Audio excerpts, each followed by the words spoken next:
బయటికి రప్పి ఇలాంటి అనేక సంఘటనలు జరిగిన మండలం చాలా బలమైన మండలం మంది. ఆ మండలానికి మనం ఆఫీసు ముందు బుట్టాయిగూడెం రూట్లో ఒక ఆఫీసు ఉండేది పూర్వం, అంటే మన ఉద్యమం రాకముందు ఆసుపత్రి గోడ పక్కన ఉండేది, కొంతకాలం అక్కడ నడిపాము.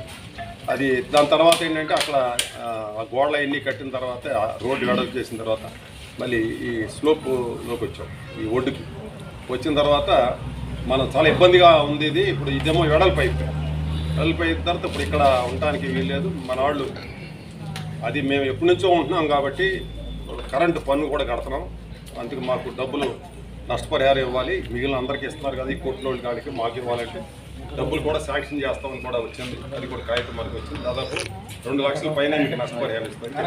అది మనకి కొత్త, అది మనకి మంచి అవసరం అనేది. రెండవది, ఇప్పుడు మనకి ఉద్యమం ఉన్నది అన్ని గ్రామాల్లో. ఆ పోరాటం తర్వాత మనకి anganwadi, ASHA workers, mid day meals, తర్వాత మనకి అనేక ఇతర ప్రజా సంఘాలు. అప్పుడు మొదట్లో అయితే ఆదివాసీ సంఘం లేదు, భూ పోరాట కమిటీ ఉండేది, తర్వాత ఆదివాసీ సంఘం ఏర్పడింది. తర్వాత దాని నుంచే అనేక మంది నాయకులు, ఇప్పుడు మీ ముందు మీ మండల కమిటీ నాయకులు ఎవరైతే మీ ముందున్నారో వీళ్ళందరూ కూడా ఆ ఉద్యమ యొక్క ఇన్స్పిరేషన్ తోటి నెక్స్ట్ తరంగా, మొదటి తరం వాళ్ళు ఇప్పుడు పెద్దగా ఎవరు లేరు, ఆ రెండో తరం నాయకులుగా మన ఇప్పుడు మీ జిల్లా మీ మండల సెక్రటరీ కానీ మన ఇక్కడి నుంచే అభివృద్ధి చెంది ఇప్పుడు పుట్టాయిగూడెం వచ్చిన రామకృష్ణ కానీ, నాగమణి కానీ, ఇక్కడ మన వెంకట్రావు కానీ, మన సీతారామయ్య కానీ, భాస్కర్ ఇదే మండలం వాడు. తర్వాత అందరికన్నా సీనియరు మన దొరగారు ఉన్నాడు కనకాపురం. అందుకని ఈ రకంగా ములగలంపల్లి వీటిలో అక్కడ కూడా చాలా పెద్ద స్ట్రగుల్ జరిగింది. నాన్ ట్రైబ్స్లో పేదలు మనకు అండగా వచ్చారు, దాన్ని కూడా చాలా సమర్థవంతంగా నిర్వహించాం. అక్కడ పాకలగూడెం అని ఉంది, పాకలగూడెంలో కూడా ఇదే రకంగా జరిగింది. పాకలగూడెంలో కూడా రాత్రి వెళ్ళారు, పోలీసులు ఎరగొట్టేసరికి పారిపోయారు. సిఐ ఉన్నాడు, ఆడు సిఐ చాలా కమెడియన్ అన్నమాట. ఆడు మన సినిమాలో బ్రహ్మానందం అంటాడు. ఆడు ఏమన్నాడంటే ఏంటి ఎలా జరిగింది ఏంటి అని చాలా కథ కింద చెప్పాడు అన్నమాట.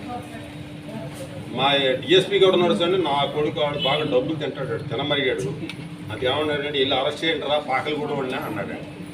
అంటే ఇప్పటికి ఏం సార్ రాత్రి వెళ్ళకూడదు నాకు వెళ్తే మామూలుగా ఉండదు సార్ అన్నాడు. నేను చెబుతున్నా కదా అన్నాడు. నా కొడుక నువ్వు నాకు వెళ్ళమంటావు, నువ్వు ఇక్కడేమో ఏసీ రూమ్లో కూర్చుంటావు, ఇంకా తల్లి తినేది మేమే కదా అనుకుని నా మేరకు నేను తనులు తినకూడదు, ఈ నా కొడుకులు వెళ్తారు కదా వాళ్ళంతా తనులు తింటారు అనుకున్నాను నేను. చెప్తాడు మనకి ఎన్ని అని అనుకుని ఏం చేశానంటే నేను జీప్ ఎక్కానంటే జీప్ ఎక్కి పాకలగూడెం అదే మన పాకలగూడెం ఎంట్రన్స్లో ఒక పొద ఉంటుంది, ఆ పొదలో జీప్ ఎక్కించాడు.